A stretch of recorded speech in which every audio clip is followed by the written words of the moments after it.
población, muestra, muestreo, conceptos que a veces nos confunden y no sabemos cómo redactarlos.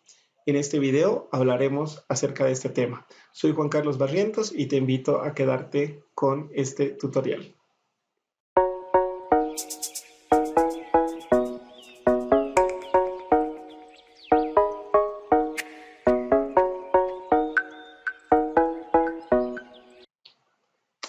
Bienvenido a una presentación más de este ciclo de videotutoriales referidos a la metodología de la investigación.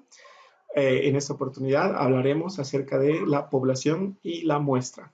¿Qué es la población? La población es la totalidad de un grupo de elementos u objetos sobre los cuales vamos a realizar nuestra investigación. Cuando hablamos de población, no solamente hablamos de personas, porque probablemente nuestro objeto de estudio pueden ser, por ejemplo, recortes de noticias, pueden ser muestras sanguíneas, pueden ser muestras minerales, por ejemplo, tipos de suelos o tipo de probetas de, qué sé yo, de hormigón en el área de, qué sé yo, la arquitectura, la física, la ciencia, la ingeniería.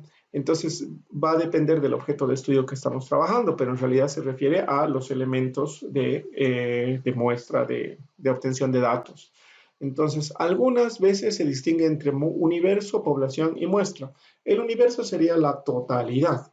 La población sería el lugar donde estamos trabajando. O sea, por decir, si estoy trabajando con el tema de discapacidad, digamos, hablaría de la discapacidad del departamento, los niños, niñas con necesidades especiales en determinada área del municipio, por decir. Pero yo voy a trabajar con una población específica que es el Instituto Psicopedagógico, por decir, de la ciudad de Sucre.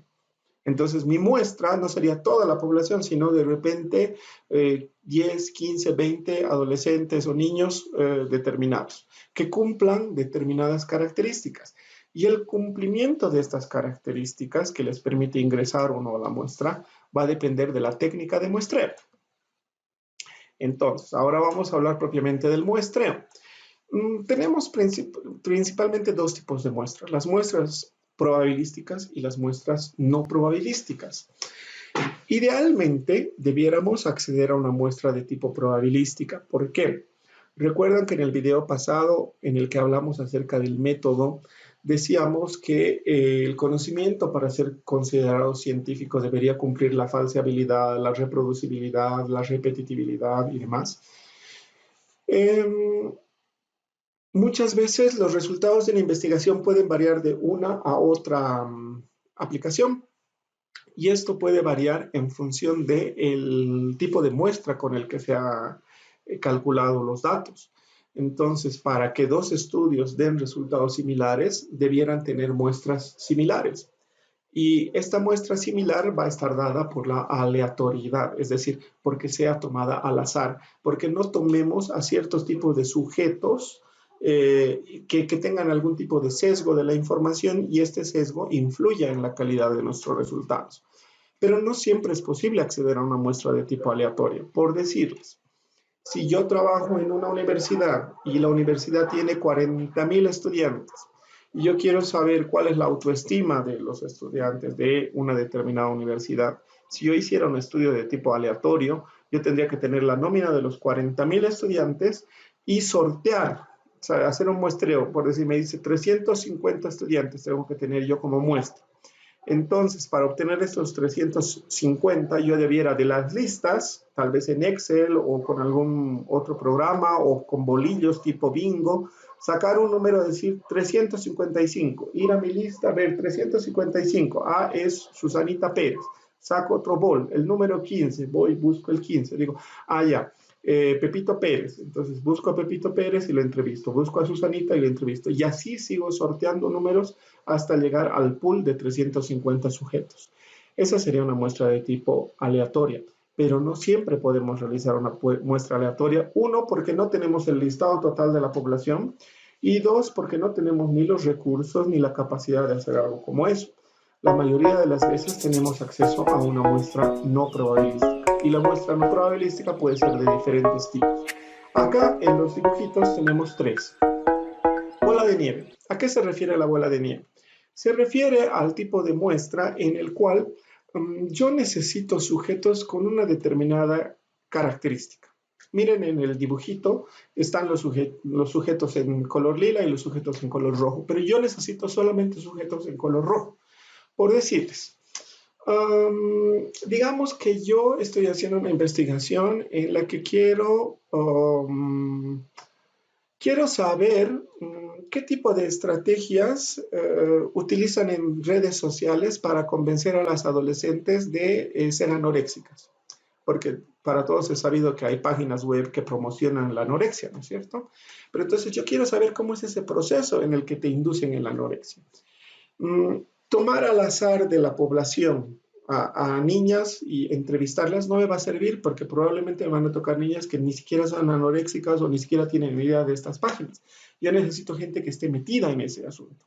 Pero tampoco puedo poner un anuncio en el periódico y digo, se necesitan adolescentes anoréxicas. No.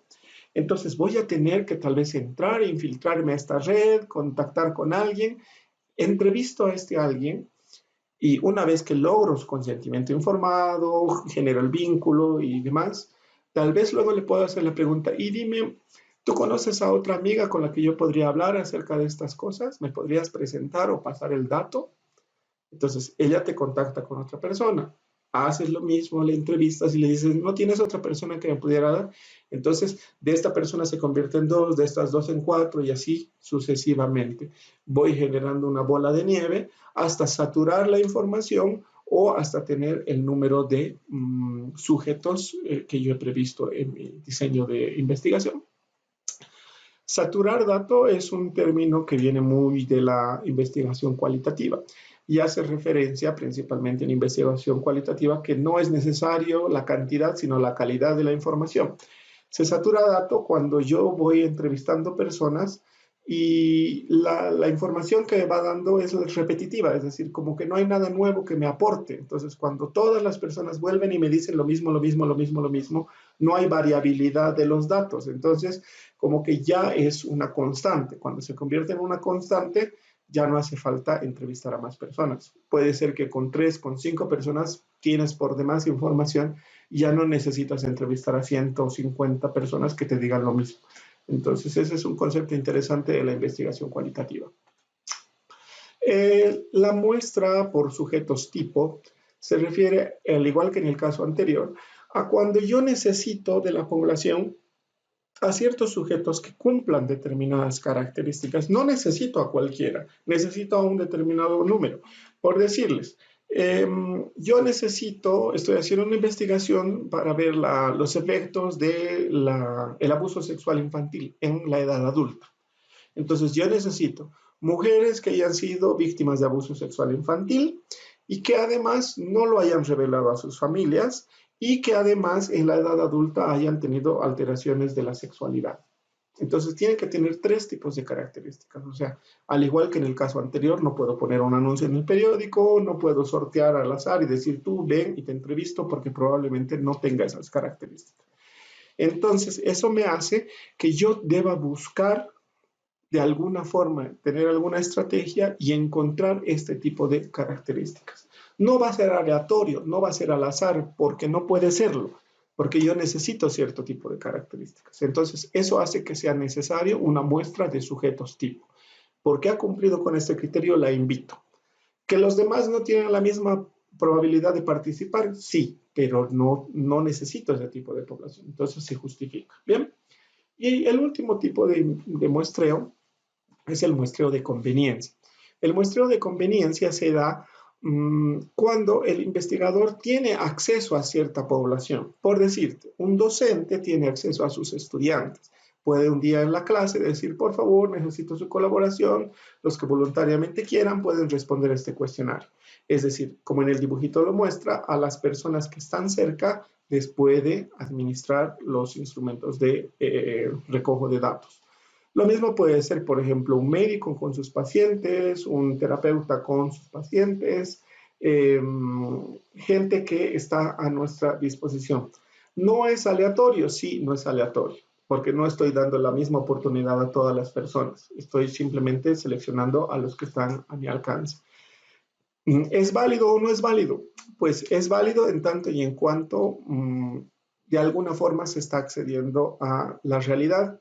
Lo ideal sería, como ya les dije al principio, tener una muestra de tipo aleatoria, pero no siempre, ni los recursos económicos, ni la disponibilidad de tiempo, ni el acceso a la muestra nos lo permite.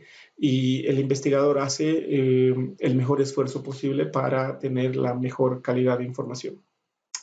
Sugerencias. Cuando vaya a seleccionar su muestra, tenga en cuenta los criterios de inclusión y exclusión. ¿Qué son los criterios de inclusión? Son aquellos que nos indican qué tipo de personas van a poder ingresar a mi muestra. Hace un momento les ponía el ejemplo de mujeres que hayan sufrido abuso sexual infantil, que no lo hayan revelado a sus padres y que además hayan tenido consecuencias en su sexualidad adulta. Esos serían mis criterios de inclusión. ¿Cuáles pueden ser los criterios de exclusión?